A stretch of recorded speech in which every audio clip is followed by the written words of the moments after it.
And we are live with another episode of Comic Talk. It's that show brought to you by The Keeg where we go over this week's new comic releases, right? We're here on a Thursday and we are talking about everything that came out on Tuesday and Wednesday. For those of you who don't know, new DC comics come out every Tuesdays, new Marvel and indie comics come out on Wednesdays, and we're here on Thursday, August 31st, 2023, to talk about everything that came out. If you're watching us live, you're watching us on twitch.tv/The Keeg Show or youtube.com/The Keeg Show. And if you're watching us live, you can see who our guests are. But if you're listening to the podcast, wherever you get your podcast from, you can't see who the guests are. I'm going to give you a hint, though. It's a repeat of last week because we got double features all month long. We got Manny Jandres, a.k.a. Manny Reads Comics. Manny, what's up? Everybody. Not much. Just a very short week this week, so easy reading for me. You didn't think there was that many I'm not comics reading worth reading? DC as many DC. Like I dropped DC because of the whole night terrors and everything. Yeah, Like I'm not following that event. yeah. And since that's going basically across the board, then that makes my reading list very tiny. Yeah, I was the same way with Night Terrors. And it's something that we've been talking about all month and even last month. It's like, I'm not a big fan. Yeah, I didn't even give it a try. Yeah, that's I was fair. I'm kind of out evented. I don't know, Yeah, too many events. yeah. I get that. I mean, I read some of it, but we'll go over it in a little bit. We also got Lex from Wednesday Poll Podcast. Lex, how's it going, man?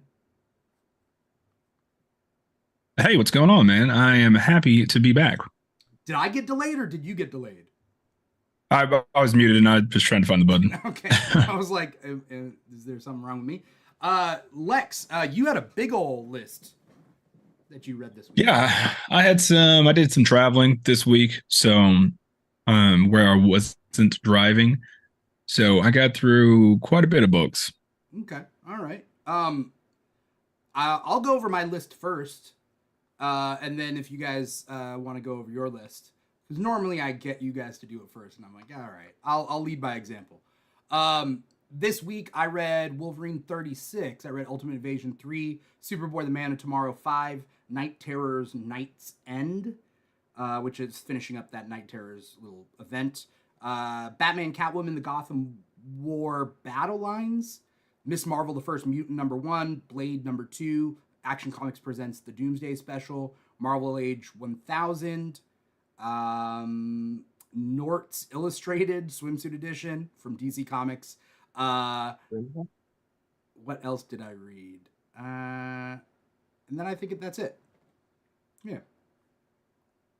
What did you guys get? Did Nord's Illustrated actually have It words in it? You it read didn't you read have that? as much as I wanted it to. Like I Mm, thought it was gonna mm. be the summer anthology book because like DC does that, you know. But really, most of the book was swimsuit cover art off of past comics with like Nort. I don't even know whether Nort had a story. There was like one story, but then there was a lot of like infographic stuff about Nort. It was kind of weird. I don't know. I don't.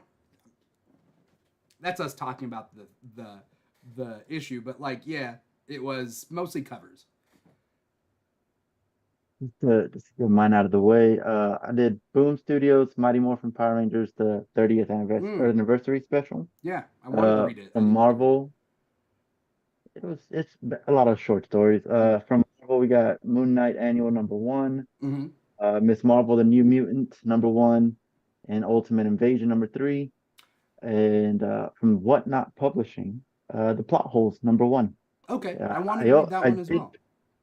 It was interesting. I did pick up Devil's Cut from Distillery. I just haven't had a chance. To be honest, I've been watching One Piece, the live action show, so Is it been good? giving that a try. You know, I'm not disappointed. Okay, that's good. I won't give you another answer other than that. I'm not disappointed yet. Okay, all right, fair.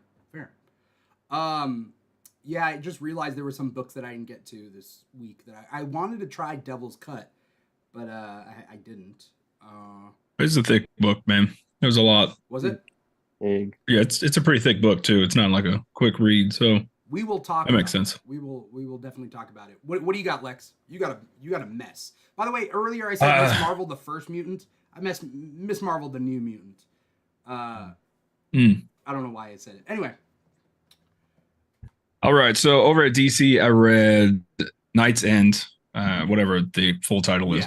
The ending of that event. Yeah. I read that. I read Superboy 5, Gotham War, Bat and Cat, Gotham War. Yeah. And then I read the Doomsday Special. Okay. Over at Marvel, I read Incredible Hulk 3, Ultimate Invasion 3. I skimmed through 36, Wolverine 36, because I had to know what the hell was going on. Yeah. With Helverine. Yeah. I read Miss Marvel, the New Mutant 1. Skimmed through a lot of the stories on Marvel Age 1000. There were a few that I read so that I could talk. And Blade issue number 2. Over at Image, I just read Local Man Gold. IDW, I read The Hunger and the Dusk 2. Boom, I read the anniversary special of Mighty Morphin Power Rangers. Dark Horse, Black Hammer, The End. I didn't get to, I was going to read Arcade Kings from Skybound, but I didn't get to that. And I read The Devil's Cut from Distillery. Okay. All right. So that's a lot. A decent amount of books. Yeah. Decent amount of books. Decent, you know. I want to shout out Carson442007, who's out there on Twitch in our chat right now. Carson says 2 things. So Carson says, who is Nort? Nort is just a dog-like Green Lantern. He's an alien. His species are very dog-like. He's normally brought in for comedic effect. He isn't one of the badass Green Lanterns. He's like, I think it's Ch'ip. Yeah, the squirrel. The squirrel. There's a squirrel alien Green Lantern named Ch'ip, I think. And so it's kind of like in that vein of wacky animal-based Green Lantern aliens, you know? So I think they just picked it because they were like, it rhymes with sports. Let's do a sports illustrated swimsuit edition, but with Nort. And that's just how they did it. And then Carson's also says the Devil's Cut is sold out everywhere by me, but I definitely want to try it. Yeah. I didn't get to read it, so that's okay. We all read enough that and this is the fifth week month. Where there were 5 Tuesdays, 5 Wednesdays. What was your number 1 pick of the week?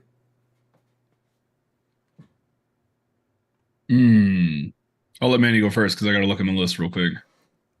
Yeah, I have a long list to look at as well now. Surprisingly, Miss Marvel New Mutant, like I didn't think it was gonna be bad, but I was just like, it's got so much bad media because of how they treated her death and resurrection. Yeah, the lead up sucked. Yeah, you know what? Honestly, it kind of took it might have been for the best because I didn't get my hopes up, so it was pretty good. Yeah. We just get to see Kamala go to college.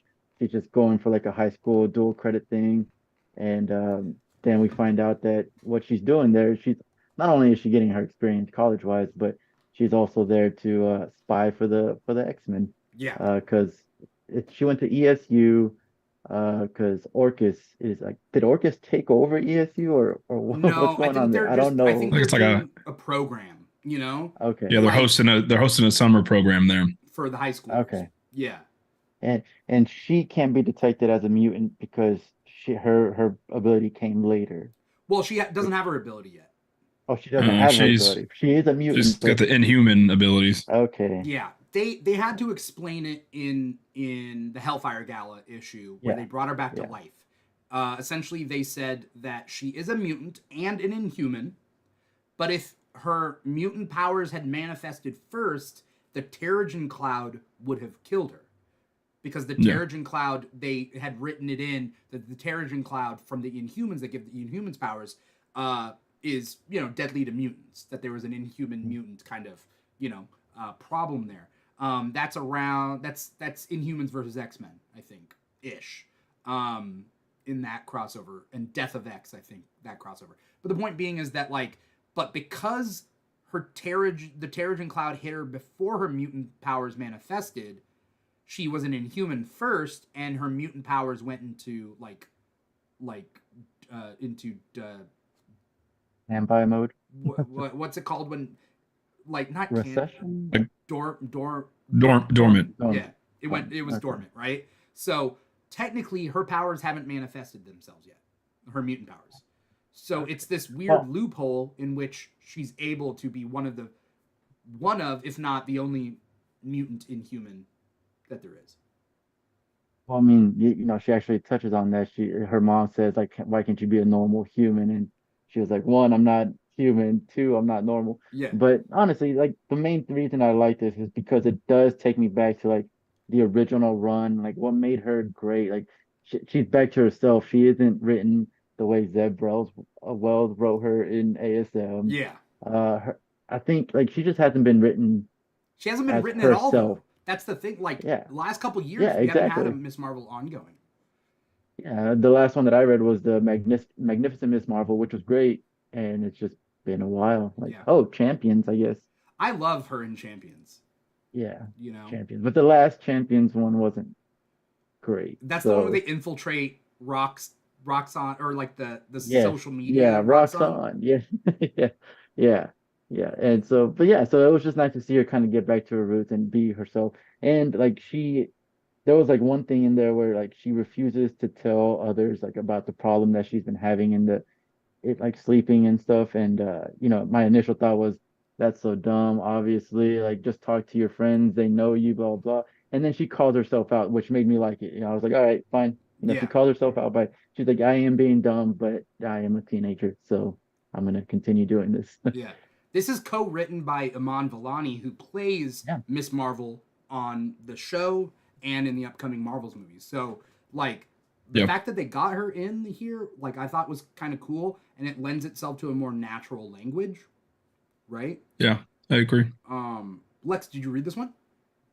I did read it, and same. It's one of my favorite reads of the week, honestly, and I didn't expect. I think that's why I think I didn't expect it to be enjoyable at all, and then it was.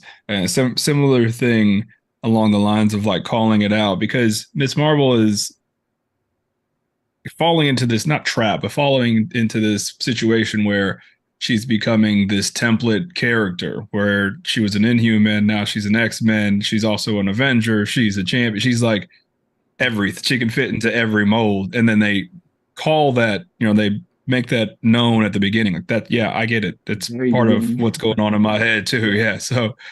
And I think that's part of Iman's input because she is pretty in touch with fans' reactions to what's going on with her character and that whole situation. So I really appreciated that because that's not a complaint I have. I just think it's strange for her character.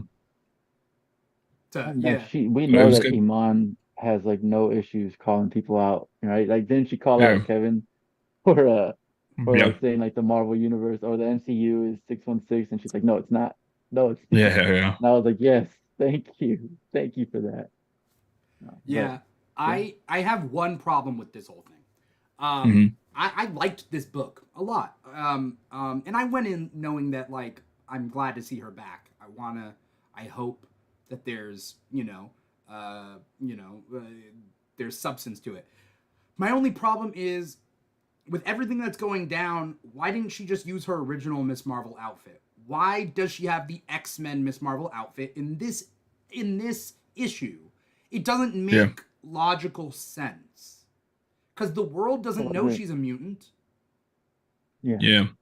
The Well, world doesn't know, I and would this was her say big reveal that Miss Marvel's a mutant. I would Hmm. say going back to Iman's influence, I don't know if this is her influence or not, but maybe this is part of like the younger generation. They really don't, they don't put their voice down. They want to be heard. If Yeah, there's an issue, especially a social issue, they're gonna talk about it. So yeah, yeah, I'm a mutant, and yes, I'm going to get hated for this, but I need to also get that conversation started. Is and what I feel represent. like it's yeah, Yeah, because I'm here to Yeah. help you. And in true X-Men book fashion, he helped out the people and immediately got blamed for the situation. and she doesn't know how to like. In the book, it does explain like Emma told you that it's gonna be different. It's not the same hate that you faced before, and Yeah. they're kind of showing that, and she doesn't know how to handle that yet. So I just think that's the reason that she put on that suit. It's just you can't get over this issue if you don't face it Yeah. head on. Well, right now, it's really like during the Fall of X era right now. Like, did you guys read Hellfire Gala 2023? I did. Okay. Yeah. So, like, and then after that, basically, mutants are getting, like, relocated. They're getting put into camps. Well, Yeah. They're called centers. They're not like, but like it's starting to turn into like an anti-mutant fascist state, and they're deporting mutants to Mars. Yeah. honestly, though, I didn't even think about it in that fashion of like, not only is she like facing a social issue, but she is definitely like she's in ESU, the Orcus territory. She's putting a target on her head. Like Hmm. Like, it's not yeah, it's not just a hey, this Yeah. is not fair. It's you're about to die, maybe. So yeah, Yeah. She's that's supposed to be dangerous. covert and undercover. She's like Yeah. really drawing a little bit of attention to herself. yeah, Which it does bring up the question at the end of the book. She one of the villains immediately called her out and was like, are you like called out one of the Orcus employees like, are you being soft towards a fellow South Asian yeah. hero? And so like Yeah. that tells me I'm like, all right, so if they know she's South Asian, they It's a, know like you who can like, figure it like out. Yeah. Well, exactly who's the new, argument who is just that showed up. Like, she lives in an area that has a lot of South Asians, so that's right, how but they she explain it moved, in Miss Marvel, right? Yeah. but she moved to ESU. That's true, but then again, I She went from Jersey to New York. if So, like, I mean, New York also, right? yeah, yeah, Like if we're gonna play like but it's real a world smaller stats group. and real world demographics, I'm pretty sure there's a big brown population at that university and a big brown Yeah. population in that area and in Jersey. So, I'll give it benefit of doubt, right? It's Like, a comic. It's a comic book. yeah. It's exactly. I mean, I think So, it's more concerning that like her mask doesn't hide much. It doesn't even hide her Yeah. hairstyle. Her hair is the same as it is when Right. she's not in everything. Like, costume. Yeah. like Right. I'm about to put on a domino mask in the Yeah. middle of this, and you're gonna be like, "Where's Manny? Yeah. Where'd he go? Who's this We guy?" don't know. Like, Um, shout out to the Vinyl Casket. Vinyl Casket just popped into our Twitch, first time chatter. okay. Hey all, great show. Thank you so much. Yo. For anyone out there who hasn't followed here, like, comment, subscribe, whatever it is, wherever you guys are watching, feel free. And then definitely check out the social media and stuff. Okay, Miss Marvel, the First Mutant. That is, I mean, it was a good issue this week. There's a couple other books that like really stood out to me this week. My pick, I think, is gonna be Vinyl Casket says Manny still has terrible taste. Yeah, I was gonna say Vinyl Casket. That's Nick. He's a former co-host of mine when Okay. we were doing a show. But unfortunately, we stopped doing the show. But yeah, no. As soon as you said Vinyl Casket, I was like, "What's this guy doing?" No, no. My pick of the week is Superboy, the Man of Tomorrow, number 5. Mm. Did either of you guys read that one? Yeah. Okay. I read it. So the premise of this series of Superboy, it's a limited series. I think it's 6 issues.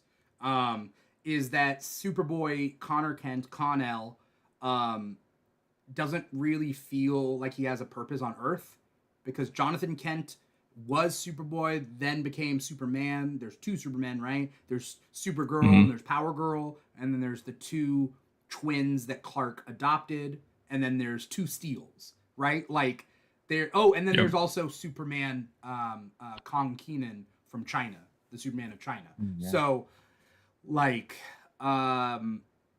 he doesn't feel like there's a place on Earth. Like, what's his purpose? They're all like picking up the slack and doing his stuff. So he goes in outer space and he tries to find like somebody who needs him in outer space. Problem is, he runs across a Dominator plot. The Dominators being those like weird yellow aliens that the Legion of Superheroes fight in the future. They've we've seen them on the CW show. Like they managed to do a crossover event with the Dominators there. But the point being is there's a Dominator gene splicing weapons. So we get this like Superboy being a genetic experiment himself, meeting up with alien genetic experiments that are also given powers. And so this issue number 5 shows a lot of growth for the character. I don't know, Lex, did you have any thoughts about it? Yeah, finally. I mean, when they first brought, finally, as in like you've never talked about it, or like no, like finally, no, finally growth for the character, because I thought it was weird when they brought him back. Not that, that I loved Young Justice back in the day, and so I was excited when Young Justice came back, but it was like a weird time. They were trying to push this no, it wasn't even an alternate story. They were just out of the main continuity. And then when they shoved him back into the main continuity, it just didn't fit. And it was weird that he was there. Not that I love that Superboy. So it was just strange to see and been waiting to see what they were going to do with him. And I think this arc was really good. I still don't know where he's going to go next. Yeah. But it was cool to see him kind of go through this journey of self-discovery, because that's really what it was. To the point, I thought this was going to be the final issue. I forgot this was issue 5. I thought his growth as a character happened here, and then the issue was going to end, and like that was the end of the series. And it would have been a good end, man. Yeah. But he gets one final battle going into issue 6, which I thought was cool, Yeah. But well, because before Young Justice brought him back, he had disappeared because of New 52. He hadn't existed until the new Young Justice run brought him back. But before the New 52, he was the big, almost football player jock jeans Superboy. Yeah. Which was a different characterization from how he was originally created, where he was cool. He was cool Arthur Fonzarelli, leather jacket. Leather jacket kind of look. And so it was like a different character, and now they brought him back. They have to figure out how is this definitely 90s character fitting in with this new continuity. So it's almost a meta. Yeah. It's like a meta problem, and then it's also an in-universe problem for Superboy. Yeah. What is the reason for Superboy's existence? Yeah, why? Why is he here? Yeah. Yeah. Why should we care? I think this series has shown us why. I agree. Especially with this issue. Pretty good. Yeah.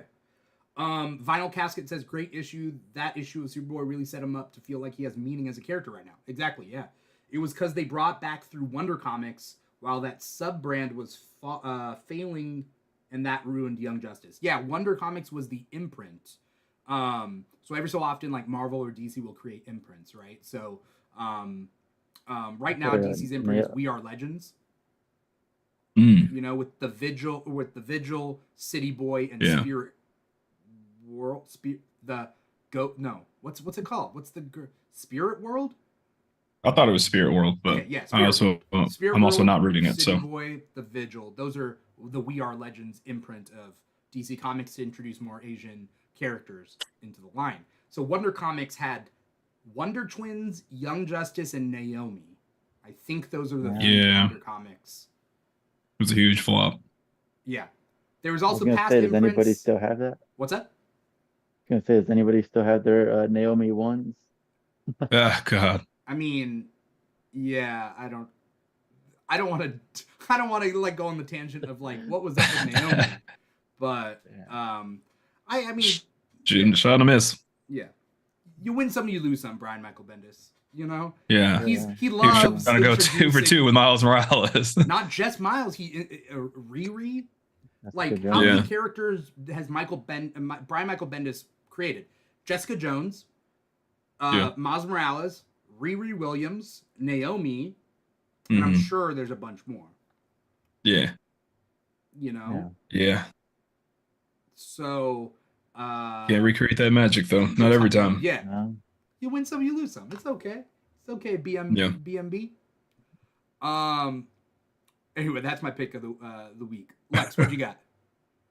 My pick of the week is Local Man Gold, issue number 1. Even though it's not number 1, it's like a annual. It's like a one. Oh, okay. Yeah. Yeah, it's a callback to the old 90s Valiant crossover event called Deathmate. Deathmate had all these foil covers. They had like a gold one, a red one, a silver one, and it looks exactly like the local men cover. So it's and that's essentially what this issue is. It's a callback to the 90s. And this story, if you guys aren't reading it, it's been a fun ride.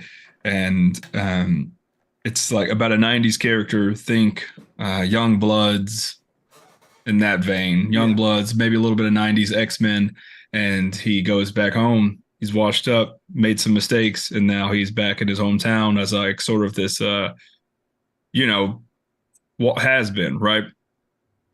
Well, this issue is just it's good because it's a perfect jumping on point for someone that maybe hasn't been reading the series. It's pretty new reader friendly, and it's a time travel one shot, which I usually would imagine it's hard to pull off, but I liked it because they had characters, like actual characters from other books, forgotten properties, if you will, and I'm a sucker for. They were allowed to use them, yeah. They had Kirkman's Fire Breather. I don't know if you remember Fire Breather. It was an old Robert Kirkman story. Who else did they have? They had Stryker. I don't know if you remember this character. Stryker is an Image character from the 90s. He had 3 arms on one side, a long ponytail. They had a ton of characters in there. I don't know Image from the 90s. I didn't grow up. Yeah, these are, and there are some obscure characters too, like Battle Pope. Okay. I know the Top Cow. I'm trying to think. Final Casket says there was some Top Cow stuff in there, right? Was there? There was some Top Cow stuff in there. I had an image that I was going to use. Fathom, right? Darkness. That was Top Cow. Evil right? Ernie. Yeah. Yeah. Michael Turner's art. Yeah. It just had a bunch of callbacks to the 90s and just obscure characters. Yeah. And it just worked for me. Yeah. Scratched my itch on. I love crossovers. I love callbacks, especially when it's not cheap. Like it was an homage to it. They weren't trying to cash in on these obscure ass characters that most people probably haven't heard of.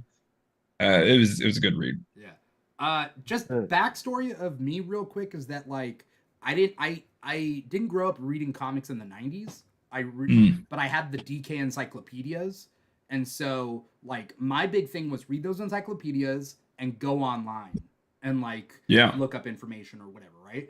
And then it became like I collected images online. Like back in the day, I would just click save image as, and I would label it like X-Men 112, like whatever the number and like whatever. So I would like collect images. I did something similar. And then later, I had enough money to buy like 1 comic a month, roughly. And so I would buy. It was like Ultimate X-Men or Extreme X-Men. It was like one of those two. Nice. And then. But what I did get is Wizard every single month. Wizard magazine. I miss it. So I learned so much about what was going on at that moment without having read the comics. Yeah, Wizard was perfect, man. Yeah. Back in the day. It was perfect. The first issue of Wizard that I got was the one that had Superman versus Goku on the cover. Love it. Because that's what brought me in. I was like, oh, what? I love it. Yeah, Wizard was one of my favorite things from the comic book medium of all time. It made me fall in love. And then Twisted Toy Fair. Like Toy Fair was great. You know? I have a ton of those in a box. That gave rise to Robot Chicken, right? Yeah, I feel like it did. It had to have. It has to. Manny, do you know what we're talking about? Not at all. Not even a little. I know what Wizard is, but never actually read any of those. Like I didn't start collecting until 2011. So but yeah, like I know what you're talking about, but I don't know what you're talking about. Yeah. Yeah. Vinyl Casket says he built his knowledge of comics as a kid by spending all his time on the Marvel websites, built-in wiki, and then buying 50-cent books at flea markets. Yeah, I mean, I used to go, like, there used to be, like, internet databases for, like, X-Men related. Like, there was planetx.com. That was one. That I would go in and just research characters and look up new pictures and, like, whatever. And, like, that was what I would do. And then Wizard Magazine was like the We next have Wizard magazine. We had this was like maybe 5 blocks from my house. There was a little comic book shop, so I would cut grass in the summer. Then I would buy random books there, not any sort of collecting. When I was younger, most of my comic book reading came from the library. So we would go to the library, and then that was a big thing for me. Yeah, I would check out trades, or we would just try to get out of the Texas heat and hang out at the library during the day. And so I would sit there and just knock out a Kingdom Come in an afternoon or something. Yeah, Kingdom Come was one of my first library comics. Same. Yeah. Did we all read Ultimate Invasion #3? Unfortunately, yeah. Yeah, So, I did. I think. Yeah, exactly. Yeah, it was a book. I don't understand what Hickman's purpose for this. Like, what is the reason for this comic? Because You could have stopped at I don't understand, because that's that sums up. Well, I mean, I kind of understand. Somebody said online that this is written by Jonathan Hickman, but it seems like it's written by Mark Miller. Yeah, it's like Hickman trying to write it through Mark's voice. It's weird though, because I think I said the same thing with the last one. It's just another setup issue. Like nothing happened. Like not even. It's just art. It's just Brian Hitch, like talking. Beautiful art, but I don't. And I don't like Brian Hitch's art, so for me it was hard to get through. Brian Hitch brings me back to the like when I was young and I was reading Ultimates for free because Marvel had Marvel.comics, and I was able to read any Ultimate comic for free back in the day. It was Ultimate X-Men, Spider-Man, Fantastic Four, and Ultimates, and I read Ultimates, and I loved it, and like the art brings me back to that. I remember loving it when I was a kid. I went through and reread a lot of that stuff, and less of a fan as an adult. But and today I went back and read all the issues of Ultimate Invasion, all three issues, and like the whole reveal at the end. I don't know, man. Okay. What was the reveal at the end? Oh, that Reed has the Doom mask. But I don't know what it means. That wasn't even the ending. The ending was the whole Iron Man suit, but it's Kang. Oh yeah. Kang looked like Galactus a little bit, but also Iron Man and Kang. But also that Reed Iron Man or Iron Mask. I was like the Man in the Iron Mask. It did look like Man in the Iron Mask. Yeah. It's exactly it's the Doom mask from the 2000s Fantastic Four movie. That makes more sense. Is it? From the movie? Put them side by side. From the movie. Okay. Put them side by side. So I mean, like, I'm not saying it looks like it. Put them side by side. It's the same freaking mask. Like it's hyper detailed. So you'll see when you put them side by side. It's straight up from that movie. Theory about Ultimate Invasion. Everybody is saying that this is the maker making the new Ultimate Universe. But in the end of Spider-Man 2, issue 6, we see the Ultimate Universe still exists. With an Ultimate version of Riri Williams, with certain people who had died come back to life. Supposedly the Ultimate Universe was reborn after Secret Wars, right? Yep. And that was years ago. 4 years ago. Spider-Man 2. We also saw it in Venom, in the Donny Cates Venom run. Didn't the maker go back? At one point he went back to the Ultimate Universe. Yeah, and I don't remember if they ever touched on that again, because at the end, never touched on it again. On the end, he's in like a Times Square and he says, "Finally, I'm home," and that's the last I remember of it. I could have been missing something, but that's the last thing I remember. Now he's trapped. Yeah, I don't think Jonathan Hickman. I don't think Jonathan Hickman made a mistake. I have faith in Jonathan Hickman, but I don't think he. That's what I keep saying. I think this is on purpose, because this is him going into a pre-existing universe and messing with the timeline, right? To make his a Ultimate Universe that he owns. But I think the Ultimate Universe still exists. I think it's just a separate universe. I think this is Because that wasn't he stops. They haven't said anything about right. Yeah, they haven't said anything about that the Ultimate Universe specifically. So I believe it could be, and he does say a lot like offhanded comments about him trying to create his own thing. And I don't know, man. To me, it's really for it to be one. It's only one more issue, right? No, it said to be concluded. What? It's a 4-issue. It's 4 issues. It's a 4-issue series. Yeah, that's why I'm like, I don't understand. Okay, I have. I think you guys are giving Jonathan Hickman too much, slack. Because on my end, I'm like, this whole issue was really just a social commentary of what the world is like, and it's like, yeah, sure, man, it sucks. That's why I'm reading comics, so I don't have to be experiencing the world. I don't. Okay. But I don't care about any of these characters. It's like not even one. It's the Rasputins for this universe. I don't care. Could care less if they even show back up.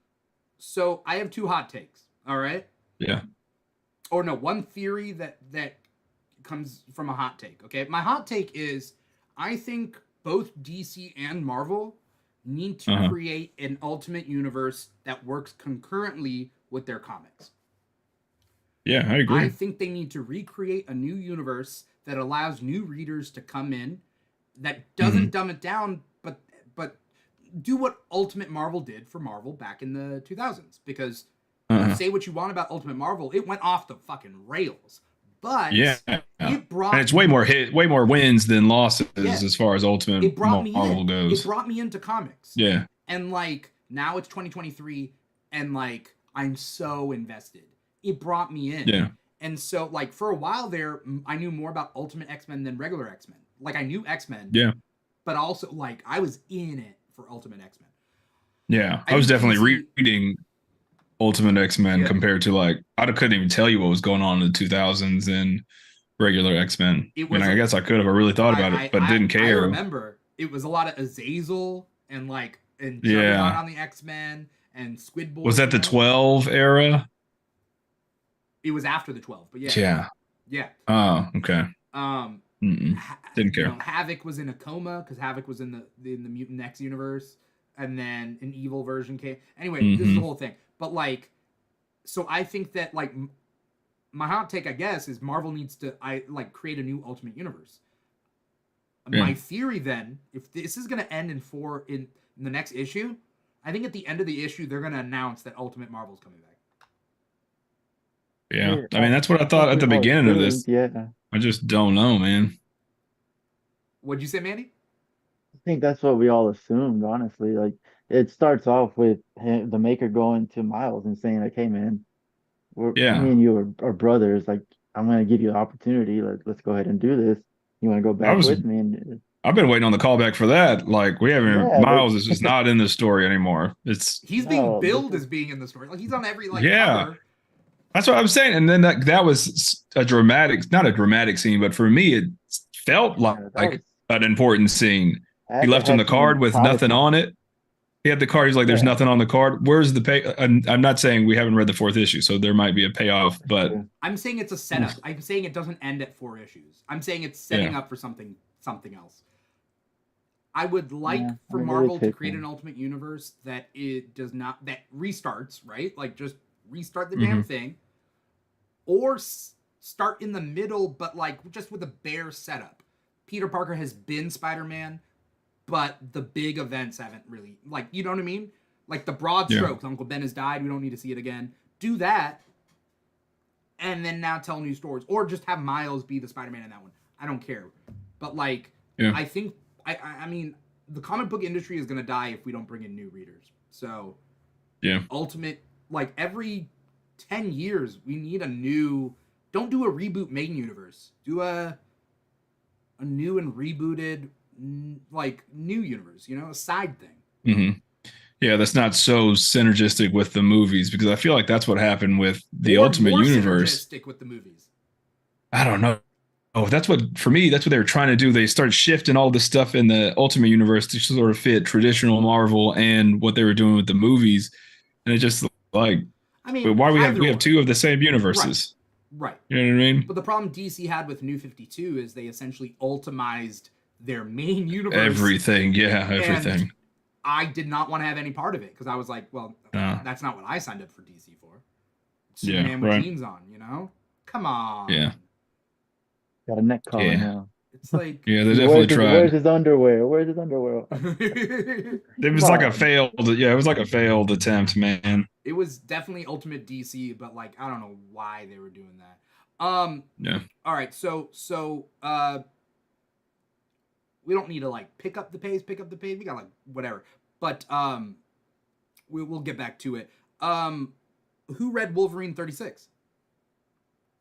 I got through the whole thing. Okay. I'm not reading Wolverine enough, so I don't know about what's going on. So it's been an inter series crossover event between that and Ghost Rider. With Ghost Rider. So like I haven't been reading the Ghost Rider stuff, so I felt like this was easy to jump on. Like, okay, Ghost Rider and Wolverine are teaming up. That's all you need to know, right?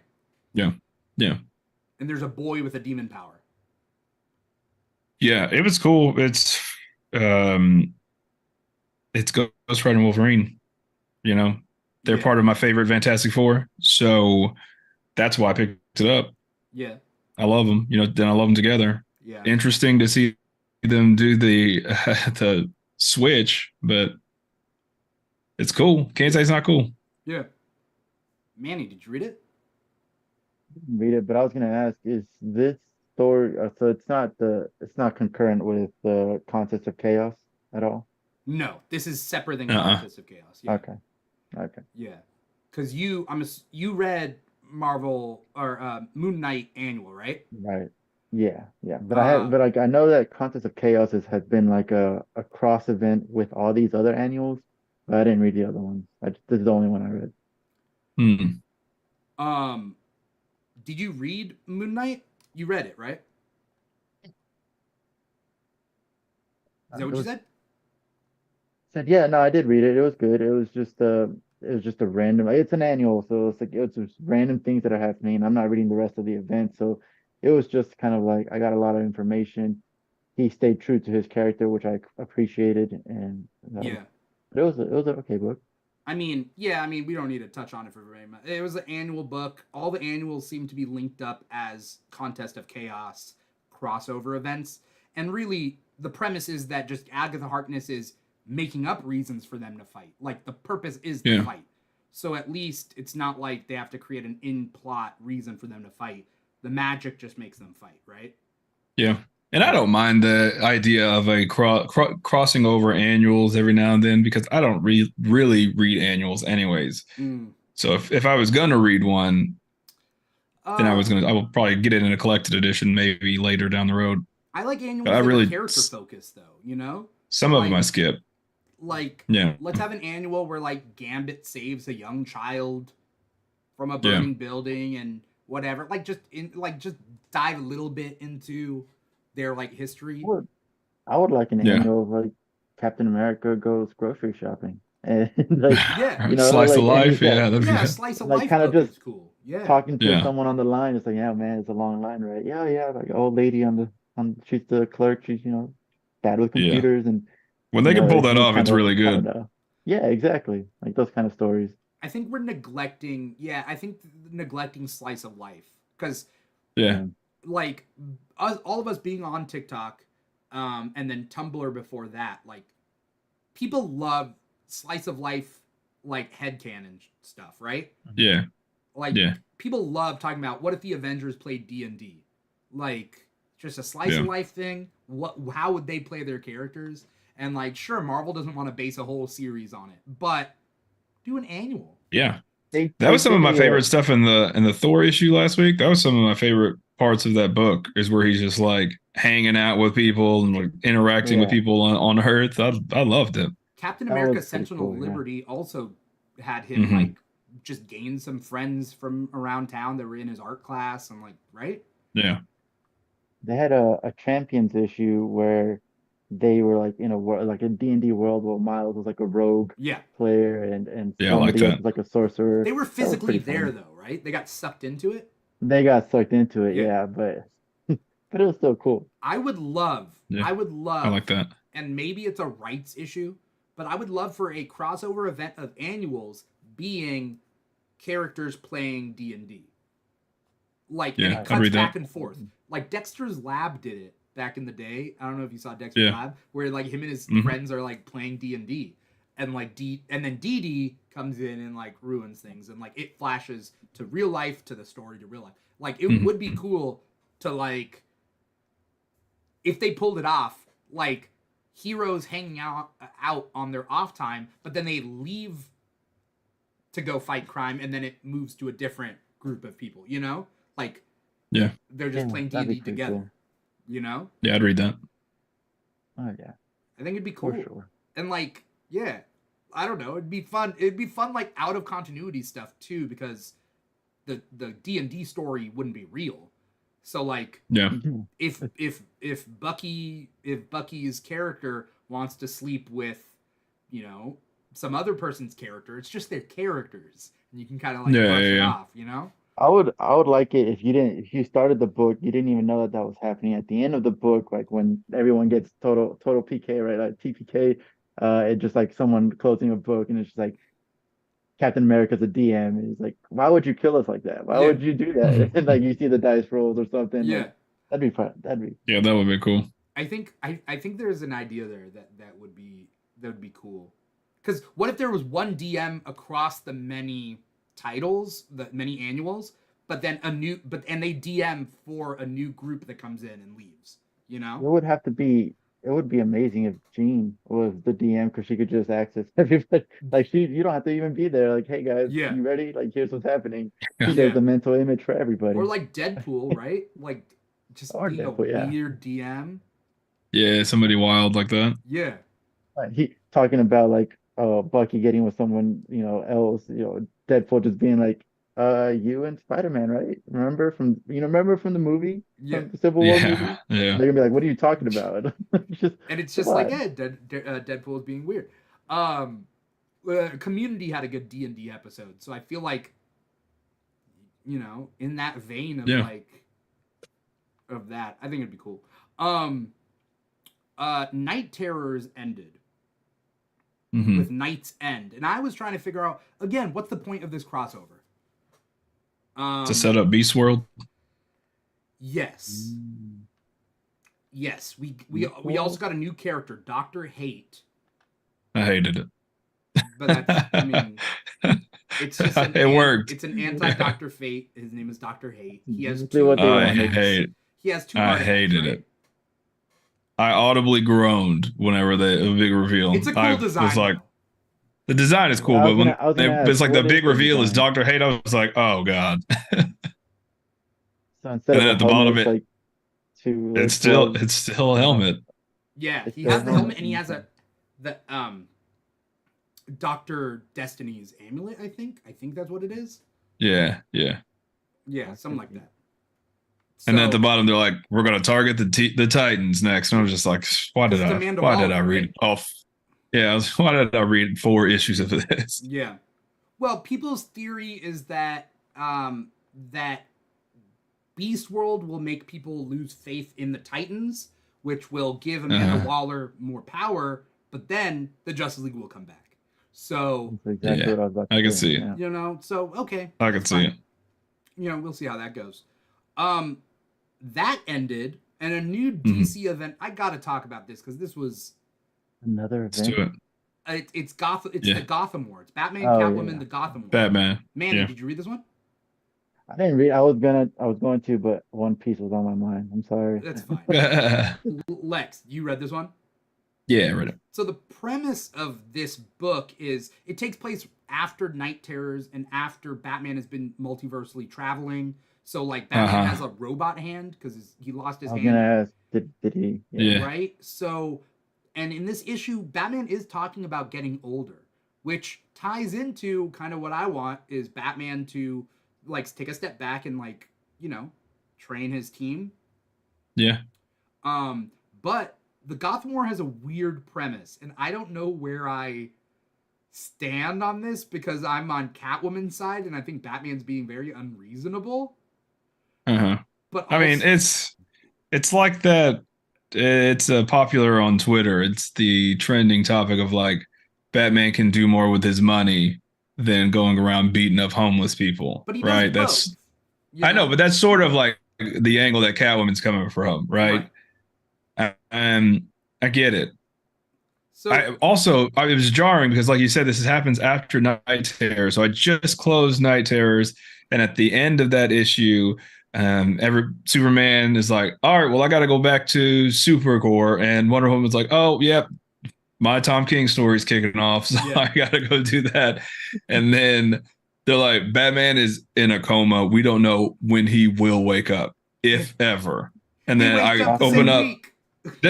Then I open up Batcat Gotham and it's like Batman is awake now. And I'm like, But what the said hell he is slept for a that? long time though.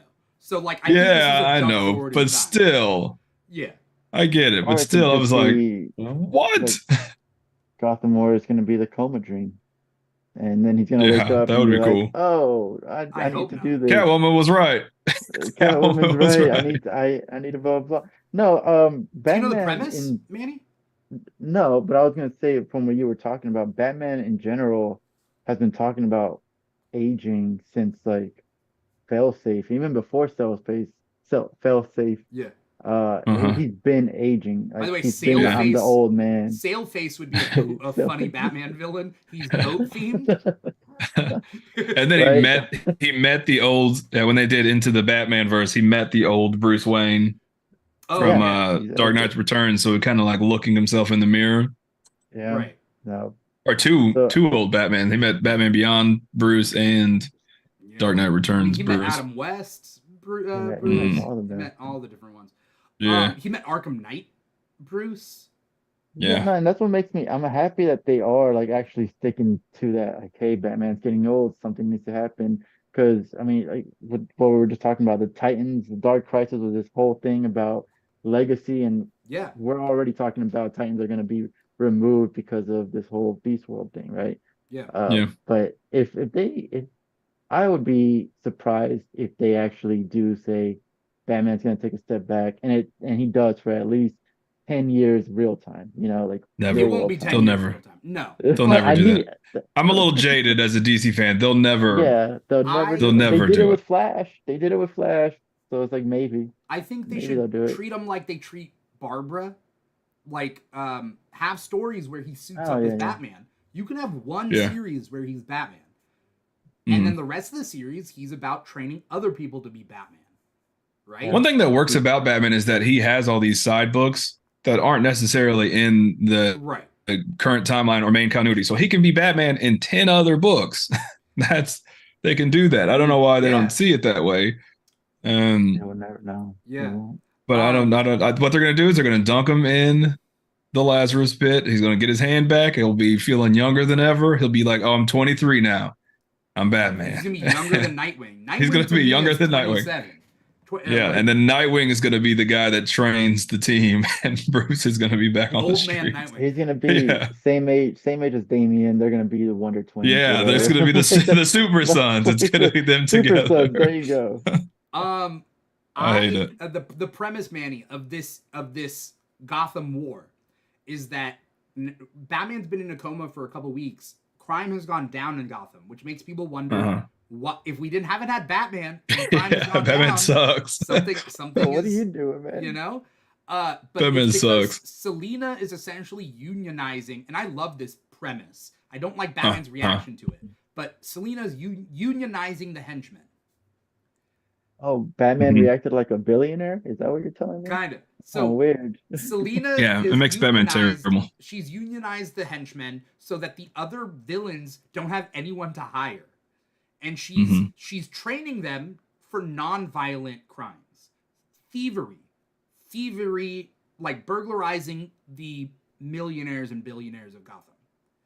And Yeah, so the real bad people. like and saying that like violent crime will go down, you will be thieving from these billionaires, and like sure, there's still crime, there's always white collar crime, and then there's this, but at least people don't die, right? Mhm. And then Batman's like, crime is crime, and I'm like, no, what? Take it to zero. take Selina, come on. You have to like just don't do No, this. Batman. he Yeah. He's is just like, he I is can't getting let you do old. that. He's getting senile, Yeah. man. That's what it is. It's just How like dare you be Oh, effective? it's yeah. I don't like the idea of him being like, hey, there are bad guys on all sides, sort of thing. Like thievery is just as bad as murder, and it's like, No. Yeah. let's get murder out of the way. Let's get all that Yeah. stuff out of the way, and then at least like then we can focus on like, hey, Selena, what can I do to help them have an even better job? How about that?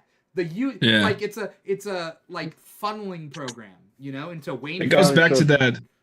It sort of goes thing. back to that old meme of where Batman beats the crap out of like a petty criminal, and he's like, "Now talk," and he's all bloodied and beat up. That's what it Right, is. right. I was gonna say it goes back to the whole like yeah, you're saying crime is crime, but like you murder the Joker, you just stopped so many future murders from happening. Yeah, Yeah. And like say that to the victims, like yeah, crime is crime. I'm not gonna kill the Joker. Say that to the people that Joker's killed, right? Or Yeah. to the yeah. families of the people that Joker has just murdered. The Like, oh only yeah, I had the chance to kill him, but no. the only problem is I do agree. I agree with you, but I agree that like it ends up being sort of a slippery slope because then it's like you murder the Joker, but Yeah. like there are some other Batman villains that are also like up there, right? You just murder Yeah. them too.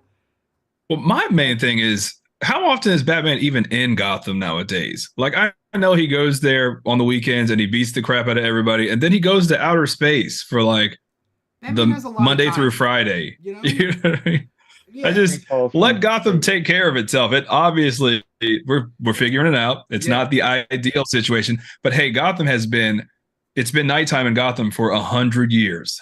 Can we figure out yeah, something to get it to stop raining, to stop being nighttime?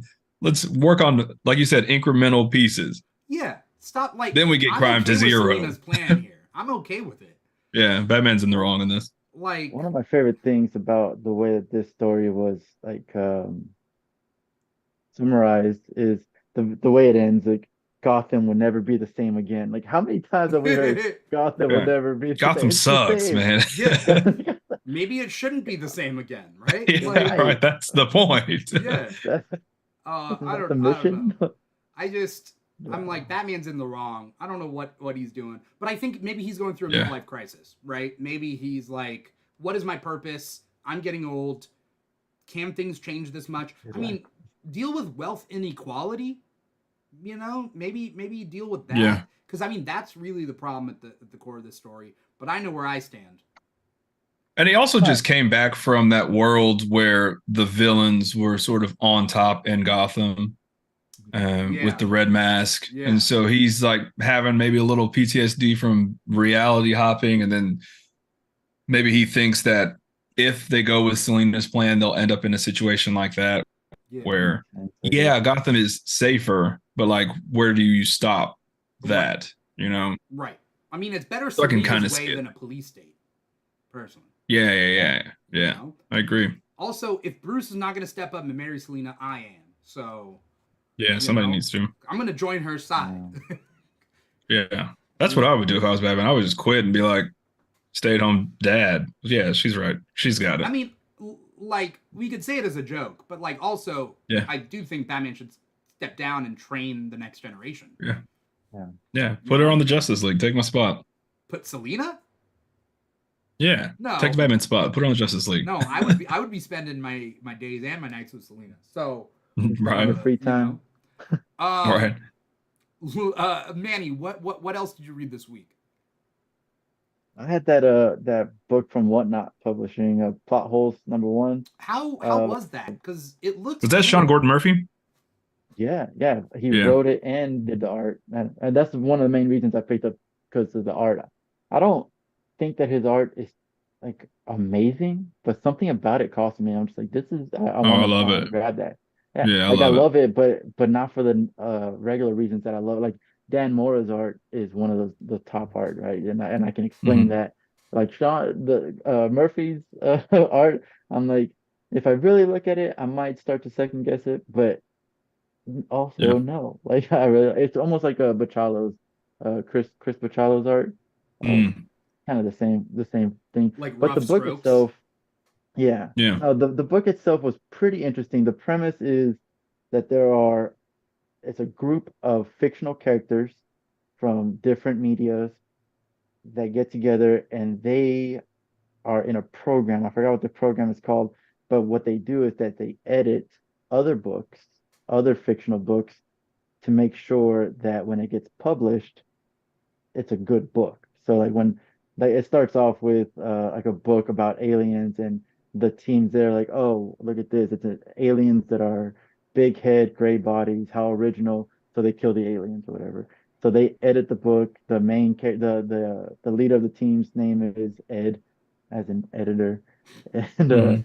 but that's all it is. And it's like, oh, you got to put the bookmark out. Like, so their machine is like a bookmark so they can go into and out of books. The Mm. characters themselves, they know that they are fictional characters. Like a manga character, one's a Calvin and Hobbes character. Like there's a other couple of things in there, but basically they recruit someone new that thinks he's a real person. Then he learns that he's just a character in a book, and then they had to stop this alien that was an alien that is able to go into other books, which has never been possible before, but now something happened and they need to stop it. Okay. That's the Hmm. That quick sounds premise. good. They edit books and then they Yeah. publish it. And then they can see like, oh, look, after our edits, this book sold for this many copies and it has this many iterations of it. And like, hey, it's a successful book. We did a good job, guys. Yeah. Huh. So I like it. This first book was a little jarring the way it went from page to page. The pace was really fast, but uh, I prefer faster pace than very slow pace like Ultimate Invasion. So I Yeah. think it's a good book. Yeah. Definitely check it out. Yeah. Okay. Um, I also I don't know if you guys read Action Comics presents the Doomsday special. I read it. I Yeah. don't like Doomsday, but I liked this Hmm. issue. I loved this issue, man. I thought it handled like hell in the DC universe in an interesting way. This book looked good. Bloodwind. When's the last time we saw Bloodwind? Yeah. I mean, Jesus, that was cool. Not that I Um, like Bloodwind per se, but I like the yeah. idea that it's a new Bloodwind and he is the Hmm. Superman of hell. Like Yeah, that's yeah, their yeah. pitch of like, how do we reboot Bloodwind essentially? How do we have a new Bloodwind? He's the Yeah. Superman of hell. And it's a cool way to just keep him there also. I think this is opening it up to like show that even though Superman's this bright and sunny character, there is a side that works that's sort of creepy and terrifying. Yeah. If you let this world be its own thing. Yeah. Yeah. I also like Martian Manhunter and Supergirl teaming up. It's a team Yeah. up that you don't see that often, but weirdly enough, it was in the CW show, the Supergirl It CW is show. good. And like, It is good. Two characters that are also like, what do we do with these characters? they're two characters that grew up on their home planets, respectively, right? Hmm. Like, they remember their home planets, so they know what Hmm. they've lost. They weren't adopted by Earth, they Yeah. immigrated, right? Yeah. They're refugees, right? It's a little bit different. And Yeah. we see I'm assuming this is not the devil that is Lucifer. This is just a Mhm. different main devil, Satan. That's how I read it too. Yeah. As far as like not a reboot, but for the sake of this story. For the sake of the story, it's not Lucifer that spent time on Earth and Hmm. did all this stuff in Vertigo. Yeah, that's fair. You guys skimmed Marvel Age 1000, right? Or you guys read it? Yeah. I read a few of the stories. I skipped one of them, or at least skimmed one of them, and that's the Marvel, the Captain Marvel issue or story. It's an anthology book, right? And like, I read that was all the first one I read. I don't like Marvel. Yeah, I love The art. Allred's one of my favorite. Yeah, Mike Allred's Madman's my favorite comic book character of all time.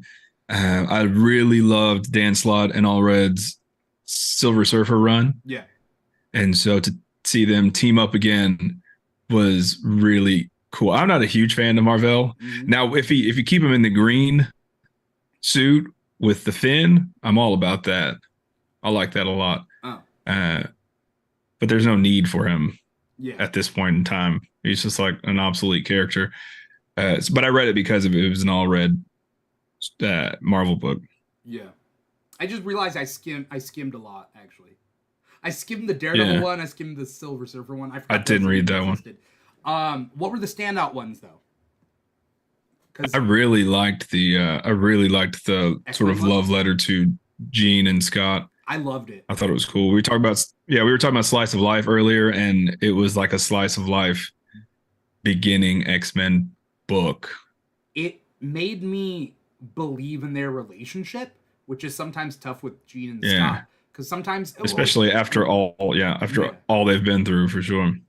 Yeah, and then like the art was amazing, and it takes us back to the original 5, and also pointed out some things like all the boys sleep in the same room. It's 4 beds, and then Jean goes to the girls' room.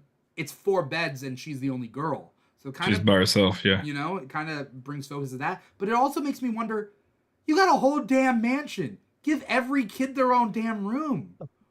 Yeah. Also, why aren't you doing more for mutant kids? like shouldn't you be getting more of them? 5 white kids. Dude, Xavier was like he didn't want to go anywhere non-white. He was like, not yet. I'm not going to that neighborhood. They can, they can deal with them, you know. Yeah. Like, I'm sure they're not. I'm sure not. I'm sure they're not hunting them because they're mutants. I'm sure there's other reasons. They'll be okay, right? Yeah. I'll circle back. Let Magneto have them. I mean, exactly. Yeah, they'll fit in more with the Brotherhood. Yeah, the Brotherhood. Yeah, they'll fit in more with them. Oh, I'm like, yeah. What? You have a whole mansion? Mm-hmm. I mean, the rooms are important for other things. You don't need to worry about it, but like, yeah, there is. I mean, you know what it screams to me?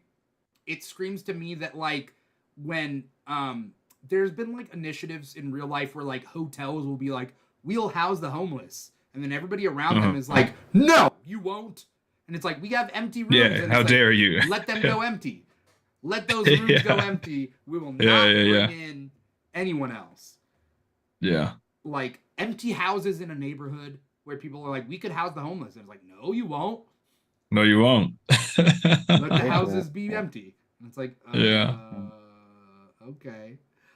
Surely there's a better way. Yeah. In X-Men history, this next person to join the X-Men, he doesn't live there, is Mimic. And then he gets his power taken away.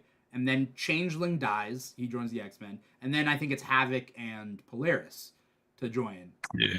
After that. So Polaris lives in the mansion, and then she can be the next female hero.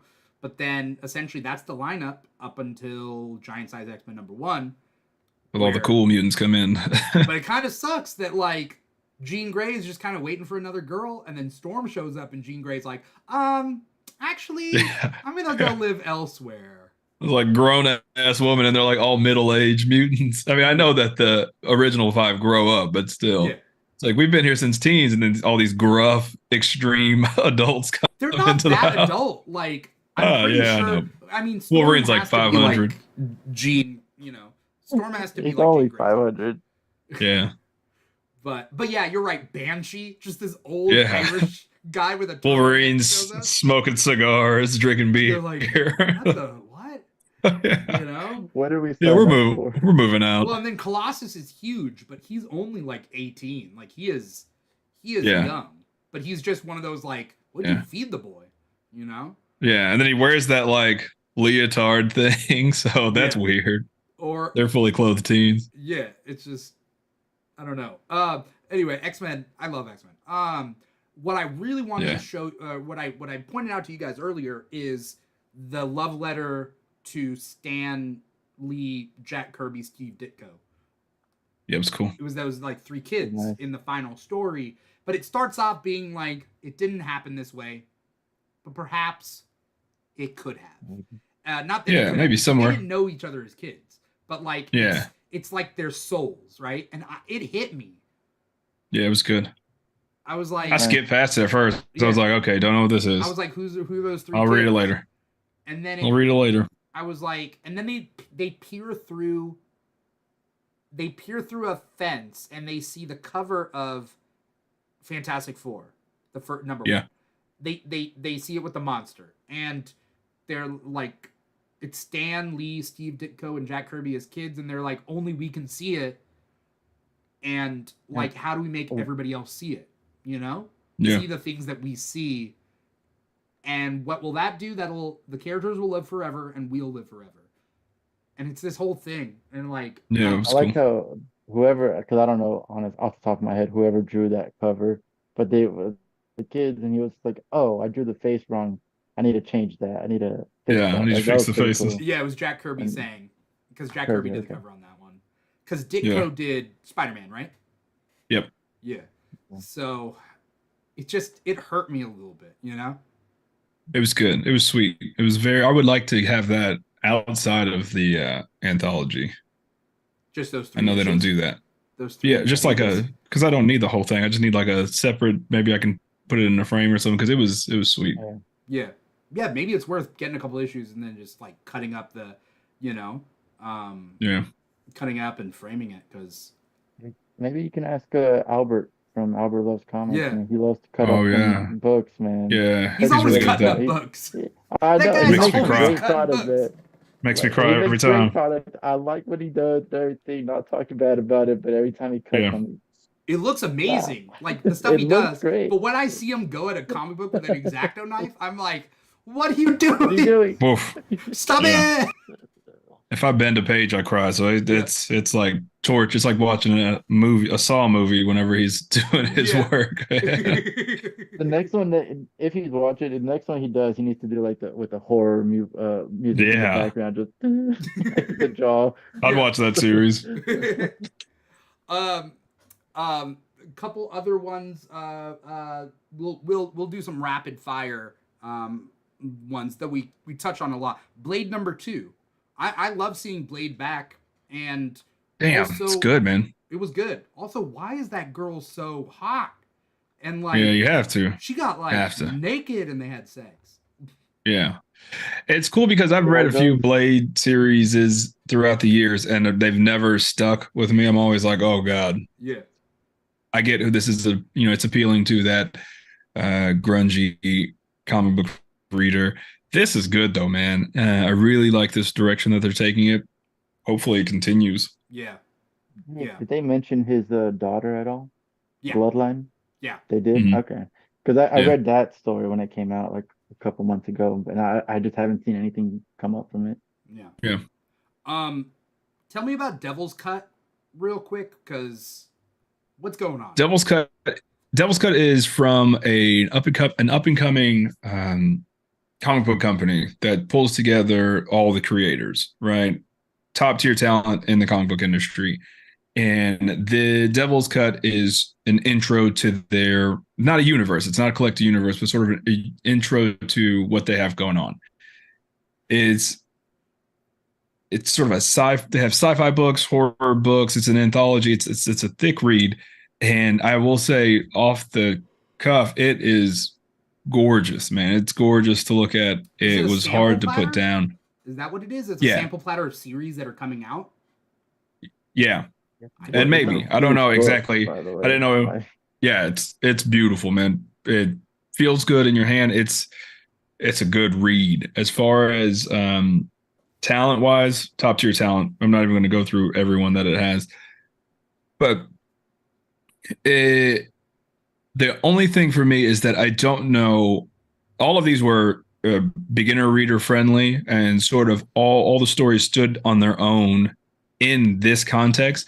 I don't know if all of these series will work as sort of an extended series. Okay. Like if these were one-offs, like this is great. So I don't really know what the future is for Distillery, but if they all look like this, like damn, it's going to be hard publisher? Is that essentially what this is? Yeah.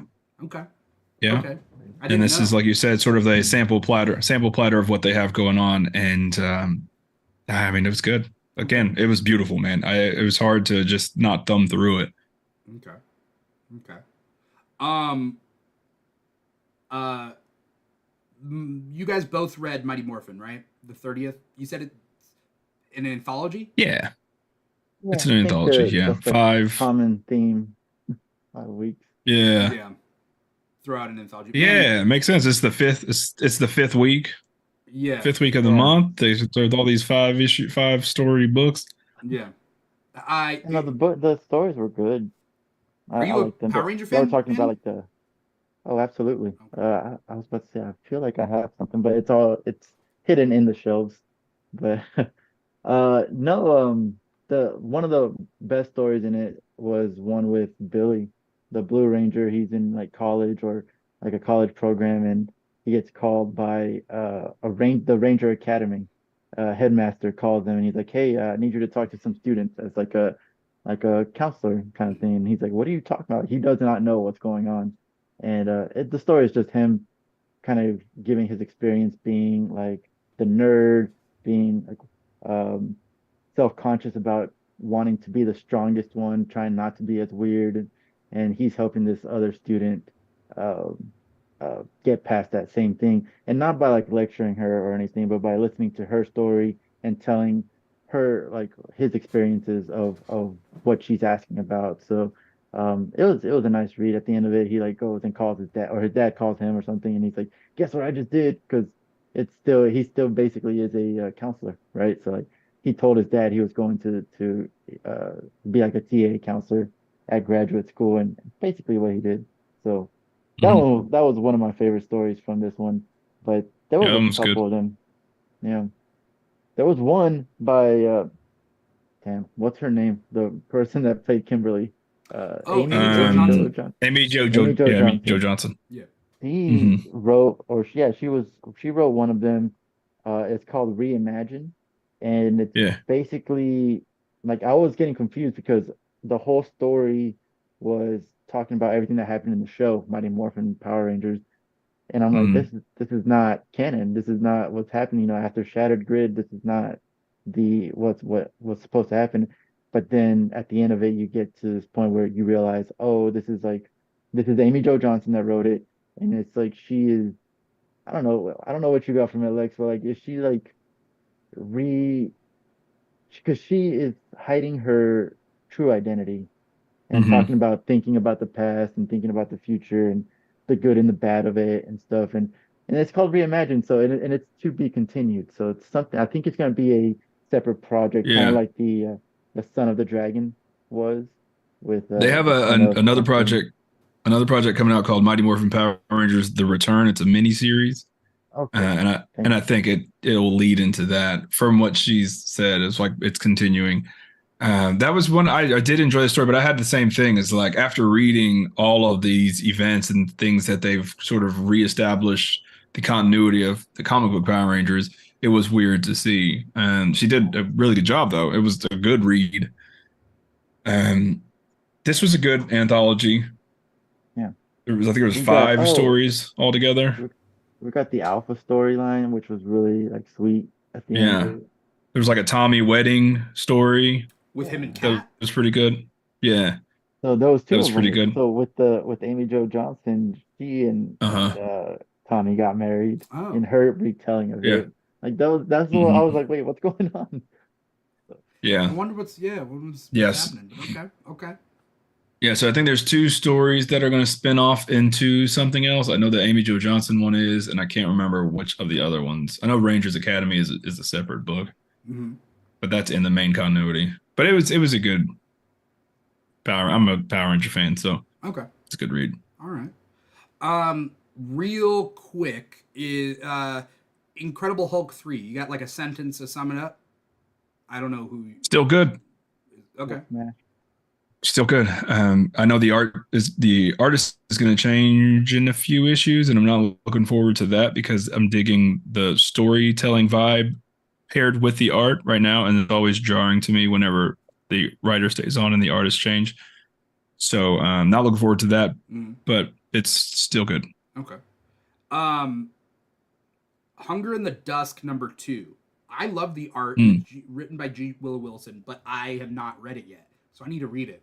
Issue 1 and 2, but 2 came out. But like, is it good? yeah, From IDW. it's good. Great action scenes. I'm loving the world that it's in. And these first two issues are a lot of world building, so there's a lot of exposition. but the character writing is top tier in my opinion, and I think this is going to be one of those books when it's all said and done that people recommend. And Like I will say that it's if gonna be just like issue two, Saga but fantasy. Like I don't want to say Saga yet because Saga is up there for me, but I think it will be a fan favorite. Right now, issue two, I'm a little unclear on sort of the enemy of the story because it's framing it as more of like a mystery. yeah. But again, it's just issue two, so that's not really a con. Okay. But it's good. I recommend it. Okay. Sounds good. Was there any other books that you guys read that you wanted to talk over before we end this episode? No, Okay. I think we covered all my books. Real quick, what are you looking forward to for next week? Like, not that we're keeping the same guests for next week, but are there any comic books that you guys are looking forward to coming out next week? I would say, I mean, Blue Beetle's coming out, so it's not something I'm like 100% like, oh my God, I can't wait. But Yeah. the setup with Graduation Day was good enough to where I'm excited to see what's going to happen. Yeah.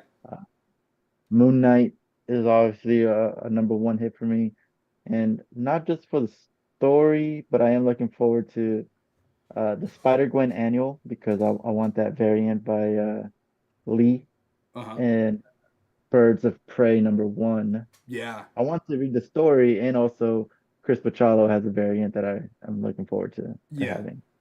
I see so many books that I want to get next week. Immortal X-Men 15. Immortal X-Men's been amazing, and then X-Men 26 it's the wedding cover of Emma Frost and Tony Stark. So yeah, I gotta get that. You know, and then Birds of Prey #1 comes out next week. Yeah, sure. Justice Society of America. I love them. So #6 comes out. Scarlet Witch has been really good. Blue Beetle #1. Yeah, like I'm definitely looking forward. Fire and Ice. Welcome to Smallville #1. Yeah, I'm gonna check that out. Those are two characters that don't get any airplay whatsoever, but like they're and Lobo's in it too, so it's oh no, it's weird. Of like he's gonna be so gross to them. It's gonna be a weird story, but I'm gonna check it out. Yeah, yeah. So I mean, there's a lot of good stuff coming out next week, so I'm excited. Yeah, you guys covered all my books too, pretty much. There is a book, Barnstormers, issue #3. I don't know if you guys have checked that out at all. That's coming out, and that'll be pretty good. It's a dark. I feel like it's a dark horse book. Like 3 years ago. It just feels like a long time. It's a Scott Snyder dark horse book, so yeah, it's been a pretty good read. Okay. I saw something else. Oh, Doctor Strange has been also really good. This run. I still need to get on that. It makes me care about Doctor Strange, and I don't care about Doctor Strange. But like this run's been really good. Jed McKay just does amazing work. Yeah. #7. Yeah, he's a good character writer. You know. Shazam also is coming out. Oh yeah, Shazam #3. 3. Again, all these books. Oh, it's because the reason they're all the good shit's coming out right now. It's because they were on hiatus for 2 months while Night. Yeah, I'm looking forward to Green Arrow. Okay, it's good to have it back. All right. City Boys coming out. Let's get back into really DC. You know. Yeah. DC's back, baby. That's an inside joke, but I don't know whether you guys were inside it or not. Somebody on TikTok was like, DC's back, baby. And it was like years ago. I don't know. Anyway. God. It's still stuck in my head. Before we get going, I want to thank you guys so much for coming out, being part of this show, taking time. I want to thank everybody out there for watching and or listening, watching us on Twitch or YouTube, or listening to the podcast, Apple Podcast, Google Play, SoundCloud, Spotify, iHeartRadio. Yeah. Before we get going though, Manny, where can we find you? What do you got coming up? Anything you want to plug? On all platforms, pretty much. It's at Manny Reads Comic, and it's the end of the month, so I will be posting on Instagram my top books of the month, top 10 books, top covers, favorite panels, things like that. And it's just a little slideshow. So if you want to check it out, I should be posting it pretty soon. Awesome. Lex, what about you? Wednesday poll everywhere on all of the social medias, and you should check out our show. We drop new episodes every Wednesday, and we're coming up on our 200th episode in a few weeks, so I'm really excited about that. Awesome. Shout out to Carson. Shout out to the Vinyl Casket, both of which were on Twitch, chatting it up in the chat. Thank you guys so much for being a part of this. This is Comic Talk. We do this here every Thursday at 5 p.m. Pacific, 8 p.m. Eastern. And then on the weekends, right now, we got the Keeg Talks Comics. So we will be talking about Fall of X, which is the current X-Men era that we're in. We're going to be talking about all the issues that came out this month, plus, Hellfire Gala 2023. I got Nikhil Clayton on that episode, and he is a big X-Men fan. And, we might have some other surprise guests on that one as well. And that one will be this Sunday, September, 3rd. Yeah, September 3rd. So definitely stay tuned for that. You can find us on Instagram and TikTok. Those are our biggest social media platforms at The Keeg Show. So pretty much anywhere at The Keeg Show or / The Keeg Show. And also patreon.com / The Keeg Show if you want to give back to The Keeg. That's pretty much it. Right now we just have 2 shows. So definitely, find us on social media and keep up with that. Thank you guys so much for coming, Manny, Lex, and doing 2 weeks with me here on Comic Talk. Next month we should have a return to some of the people who took August off, so welcome back, everybody. Thank you guys so much for watching. Thank you so much for being on it. Once again, I'm your host, Dimithri Perera, and this has been Comic Talk for Thursday, August 31st, 2023. Take care, everybody. Bye bye.